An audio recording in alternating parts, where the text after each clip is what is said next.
ఏపీలోని లంక గ్రామాలు బిక్కుబిక్కుమంటున్నాయి. ఎగువ రాష్ట్రాల నుంచి వస్తున్న వరదలతో బెంబేలెత్తిపోతున్నాయి. ఎగువ ప్రాంతాల నుంచి వస్తున్న భారీ వరద ప్రవాహం కారణంగా గోదావరి నది ఉప్పొంగి ప్రవహిస్తోంది. దీంతో ఉమ్మడి గోదావరి జిల్లాలోని లంక గ్రామాలు జలదిగ్బంధంలో చిక్కుకున్నాయి.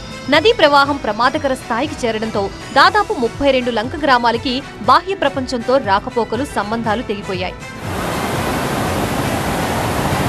కోనసీమ జిల్లా అయినవిల్లి లంక ఎదురుబిడెం కాజ్వే రహదారి వరద ముంపులో చిక్కుకుంది. దీంతో వీరవల్లిపాలెం అద్దంకివారి లంక గ్రామాలకి రాకపోకలు నిలిచిపోయాయి. అధికారులు పడవలు ఏర్పాటు చేయడంతో ఆ పడవల్లోనే లంక గ్రామాల ప్రజలు రాకపోకలు సాగిస్తున్నారు. అలాగే అరటి, కొబ్బరి తోటలు నీట మునిగాయి. లోతట్టు ప్రాంతాల ప్రజల్ని, మత్స్యకార కుటుంబాల్ని పునరావాస కేంద్రాలకి తరలిస్తున్నారు. పాము కాటు వంటి ప్రమాదాల నివారణకి పునరావాస కేంద్రాల్లోనే జనరేటర్లని ఏర్పాటు చేశారు. అలాగే బాధితులకి తక్షణ చికిత్స అందించడానికి ప్రత్యేక మెడికల్ క్యాంపులని ఏర్పాటు చేశారు. అత్యవసర ప్రయాణాల కోసం మరబోట్లు, లైఫ్ జాకెట్లతో కూడిన ఎన్డీఆర్ఎఫ్, ఎస్డీఆర్ఎఫ్ బృందాల్ని అమలాపురం, రాజమండ్రి తదితర ప్రాంతాల్లో సిద్ధంగా ఉంచారు.